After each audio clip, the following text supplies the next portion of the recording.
अस्सलाम वालेकुम, welcome to the accounting room. आज के लेक्चर में हम सेकंड ईयर कॉमर्स अकाउंटिंग का लेक्चर नंबर 2 करने जा रहे हैं, जिसमें आज हम ये देखेंगे कि अगर हमारे पास कोई भी एसेट्स दिया हुआ है जिसके ऊपर हमें डेप्रिसिएशन कैलकुलेट करना है और हमें उस एसेट्स की कॉस्ट गिवन नहीं है, तो हम उस कॉस्ट को किस तरीके से कैलकुलेट करेंगे और देन उसके बाद उसको फॉर्मूले में यूज करके उससे हम डेप्रिसिएशन कैलकुलेट करेंगे। उसके लिए हमारे पास एक फॉर्मेट दिया हुआ है जिसमें हमारे पास लिखा हुआ है सबसे पहले लिस्ट प्राइस।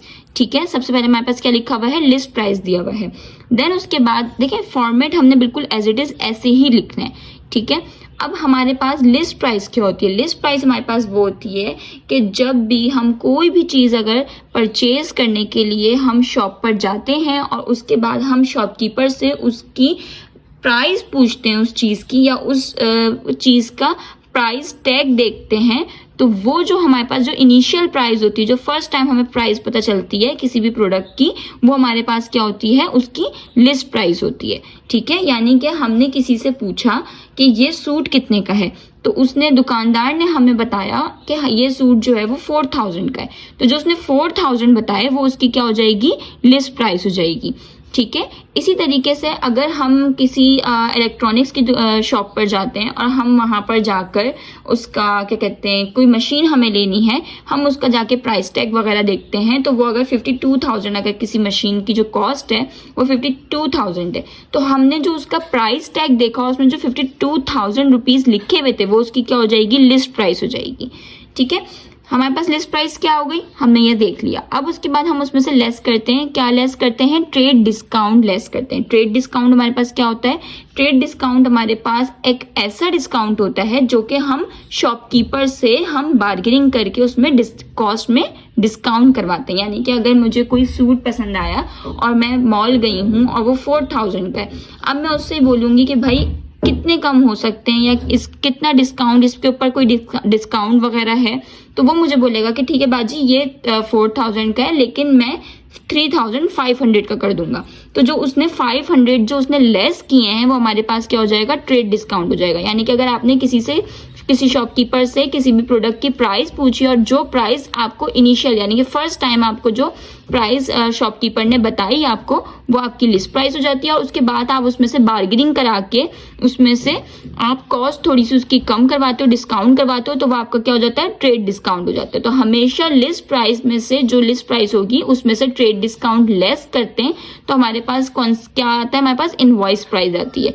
ठीक है, इनवॉइस प्राइस क्या होती है, एक तरीके से हम उसने मुझे कहा कि मैं 3500 रुपए का ये सूट आपको दे दूंगा, मैंने बोला चलो ठीक है, मैं एग्री हो गई, मैंने बोला चलो ठीक है आप इसका बिल बना दो।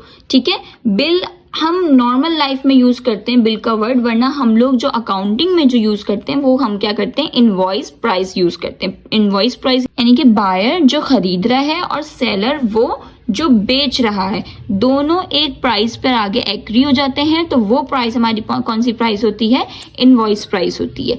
ठीक है, इनवॉइस प्राइस मैंने यहाँ पे हाईलाइट करने के लिए ब्लैक से लिखा है, वरना आप लोगों ने सिर्फ ब्लैक और ब्लू का इस्तेमाल करना है। ये सारी चीजें जो मैंने ब्लू से लिखी है आपने एज इट इज ऐसे ही ब्लू से लिखनी है। जो ये मैंने यहाँ पर इनवॉइस प्राइस लिखी है, ये हाईलाइट करने के लिए लिखी है कि लिस्ट प्राइस पे जब हम ट्रेड डिस्काउंट लेस करवाते हैं हमारे पास इनवॉइस प्राइस आती है। ठीक है, लेकिन आपने इसको भी ब्लू से ही लिखना है, और ये जो चीज मैंने रेड से लिखी हुई है, लेस, एड, ये सारी चीजें, ये आपने सिर्फ ब्लैक से लिखनी है। ठीक है, यानी कि जो काम मैंने यहाँ पर रेड से किया हुआ है वो आपने ब्लैक से करना है, अदरवाइज जो भी ब्लू से और जो भी ब्लैक से यहाँ पर मैंने लिखा हुआ है ये सब चीजें, ये आपने सब कुछ किससे लिखनी है, ब्लू से ही लिखनी है। सिर्फ हमारे पास लेस एड ये सब चीजें ब्लैक से आएंगी। बाकी और सबसे लास्ट में जो total cost of the assets आएगा, जब हम पूरी कॉस्ट निकाल लेंगे, कैलकुलेट कर लेंगे, तो वो कॉस्ट हम यहाँ पर जो है वो ब्लैक पेन से लिखेंगे और यहाँ पर भी उसको ब्लैक पेन से ही मेंशन करेंगे। ठीक है, अब उसके बाद उसने मुझे बोला कि मैं 3500 का आपको जो है ये सूट दे दूंगा, मैं एग्री हो गई। अब उसके बाद जब मैं पेमेंट करने के लिए गई तो मैंने कार्ड दिया उसको, यानी कि मैंने अपना क्रेडिट कार्ड या डेबिट कार्ड दिया कि मैं कार्ड से पेमेंट करूंगी। तो उसने मुझे बोला कि ठीक है, लेकिन हमारे पास एक पॉलिसी, हमारी एक ऑफर है कि अगर जो भी कस्टमर हमें कैश पेमेंट करता है, यानी कि कैश से पेमेंट करता है, तो हम उसको मजीद जो है वो कुछ % डिस्काउंट दे देंगे। ठीक है, तो अगर आप कैश से पेमेंट करती हैं अदरवाइज तो अगर आप कार्ड से करती हैं तो चलिए कोई मसला नहीं है, आपको 3,500 भी पे करने पड़ेंगे। लेकिन अगर आप कैश से पे करती हैं तो हम आपको मजीद जो है वो 200 का क्या कर देंगे, डिस्काउंट दे देंगे। ठीक है, तो जब 200 का डिस्काउंट मुझे मिलता है तो फिर मैं क्या करती हूँ, कैश से पेमेंट कर देती हूँ। तो जब मैं कैश से पेमेंट करती हूँ मुझे कैश डिस्काउंट मिलता है, तो वो जो मेरा जो 3,500 का जो बिल बना हुआ होता है उसमें से मजीद कितने लेस हो जाते हैं, 200 लेस हो जाते हैं, जो कि हमारे पास क्या था, कैश डिस्काउंट था। तो जब हमने कैश डिस्काउंट 200 उसमें से मजीद लेस करवाया तो हमारे पास नेट कैश प्राइस जो निकल के आई, यानी कि कैश डिस्काउंट को माइनस करवाने के बाद जो हमारे पास अमाउंट बन के आई वो कितनी बन के आई, 3,300, जिसको हम क्या कहेंगे, नेट कैश प्राइस कहेंगे। ठीक है, याद रखिएगा लिस्ट प्राइस में से हमेशा ट्रेड डिस्काउंट लेस होता है, और ट्रेड डिस्काउंट में से जब लिस्ट प्राइस में से ट्रेड डिस्काउंट लेस हो जाता है तो हमारे पास जो अमाउंट निकल के आती है उसको हम इनवॉइस प्राइस कहते हैं, और इनवॉइस प्राइस में से फिर हम कैश डिस्काउंट लेस करते हैं, फिर जो हमारी अमाउंट निकल के आती है उसको हम नेट कैश प्राइस कहते हैं।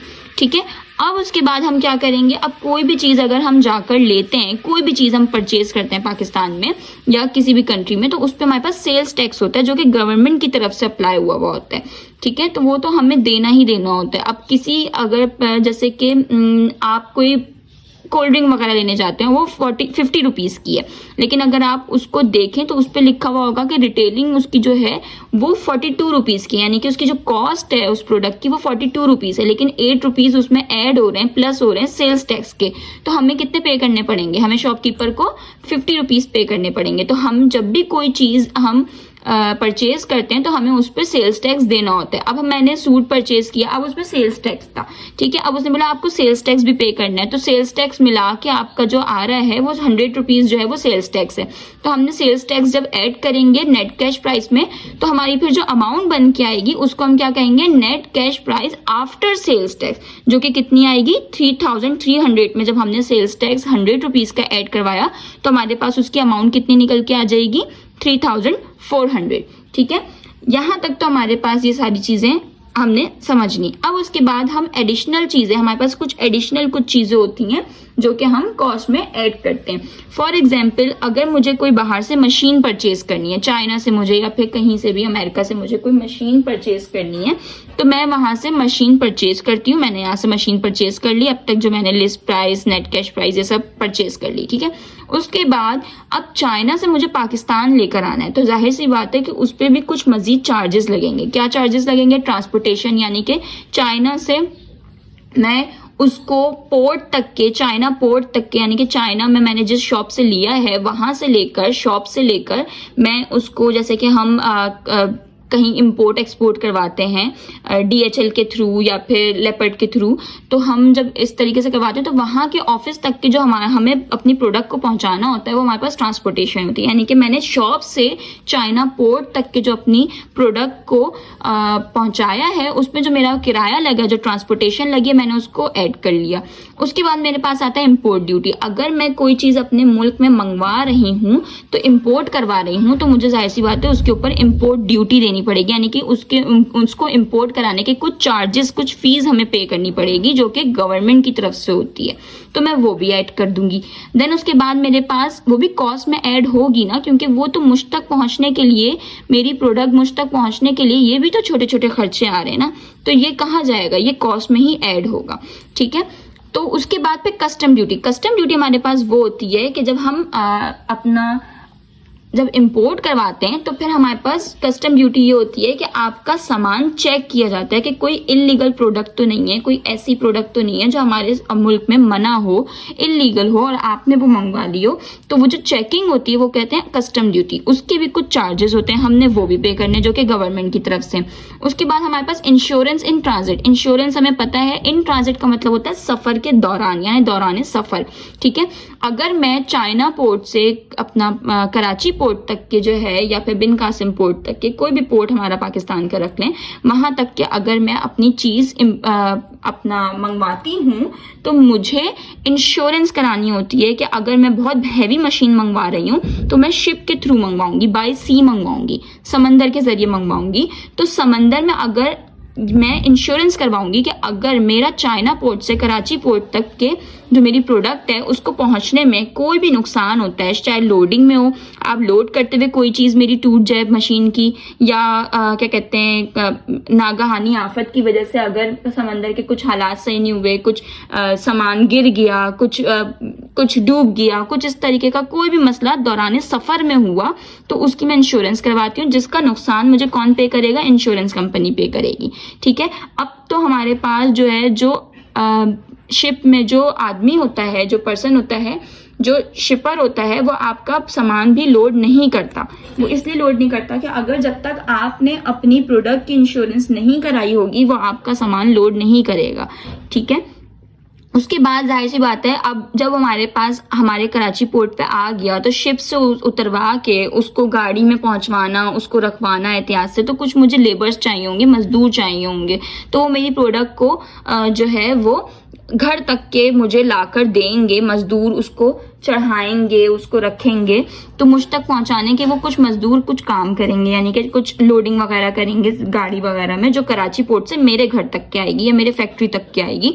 तो मुझे उसके लिए मजदूर चाहिए। मजदूर को जाहिर सी बात मैं पैसे दूंगी, उनकी जो मजदूरी होगी उसके, तो वो भी मैं इसमें ऐड कर दूंगी। Installation and testing charges.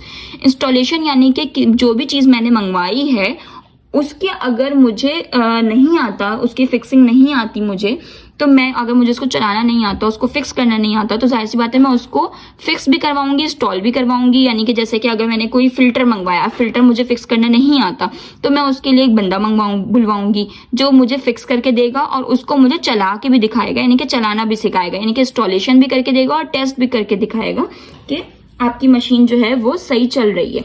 ठीक है। तो इंस्टॉलेशन एंड टेस्टिंग चार्जेस भी मुझे उसको पे करने पड़ेंगे। देन उसके बाद होता है फाउंडेशन कॉस्ट। ठीक है। फाउंडेशन कॉस्ट हमारे पास वो कॉस्ट होती है कि अगर मैंने कोई मशीन परचेज की है, ठीक है, अब आपने देखा होगा मशीन के नीचे एक छोटे छोटे से व्हील लगे हुए होते हैं, कुछ रबर टाइप का कुछ लगा हुआ होता है, वो इसलिए लगा हुआ होता है, या किसी भी हैवी चीज के नीचे लगा होता है, जनरेटर वगैरह उसके नीचे इसलिए लगा हुआ होता है क्योंकि अगर जब वो चलेगी तो उसमें वाइब्रेशन होगी, जब वाइब्रेशन होगी तो आपकी नीचे से जो मशीन है, जो भी आपका एसेट्स है, वो भी आपका जो है वो डैमेज होगा जमीन से लग के, और आपकी जमीन भी आपकी जो है वो डैमेज होगी, और आपका नीचे से बहुत जल्दी जो है, अगर आपने जनरेटर मंगवाया वो चलाते हैं तो वाइब्रेशन होती है, अगर हम उसको डायरेक्ट जमीन पे रख देंगे तो वो वाइब्रेशन की वजह से उसके क्या होगा, नीचे का हिस्सा घिस जाएगा, यानी कि डैमेज हो जाएगा, उससे आपकी प्रोडक्ट भी डैमेज होगी, और जिस एरिया पे आपने उस जनरेटर को रखा हुआ होगा वहां से आपकी जमीन भी खराब होगी।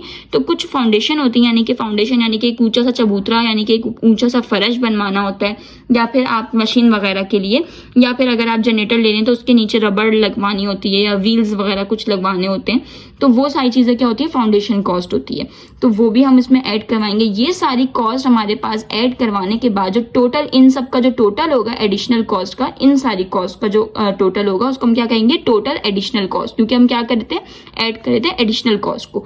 तो हमारे पास इसका टोटल समझ लें 3000 आ जाता है सारा मिला के। ठीक है। तो 3300 हमारे पास जो है, जो हमने एग्जाम्पल सूट की ली थी, एक ड्रेस की ली थी, उसको हम मशीन में कन्वर्ट कर लेते हैं। जो भी चीज़ हमने यहाँ पर सूट परचेज किया हम उसको एज अ कंसीडर कर लेते हैं, हमने मशीन परचेज की। ठीक है। अब उसकी मशीन मैंने दुकानदार को कितने पैसे पे किए, वो यहाँ पर कितने किए थे, 3400 सेल्स टैक्स के बाद। ठीक है। और उसके बाद फिर मेरी उस पर एडिशनल कॉस्ट लगी 3000, तो मेरे पास अब कितना हो गया, ये 3400 में जब मैं 3000 ऐड करूंगी तो मेरे पास कितना हो जाएगा, 6400 उसकी टोटल कॉस्ट आ जाएगी, जिसको मैं क्या कहूंगी, टोटल कॉस्ट ऑफ एसेट्स। ठीक है। जो हमारे पास कितनी आ जाएगी, हमारे पास आ जाएगी 6400, यानी कि जो टोटल एडिशनल कॉस्ट होती है वो हमारे पास net cash price after sales tax में ऐड होती है, तो हमारे पास क्या निकल के आता है, टोटल कॉस्ट ऑफ एसेट्स। आज के लिए इतने ही, मिलते हैं नेक्स्ट वीडियो में, तब तक के लिए अल्लाह हाफिज।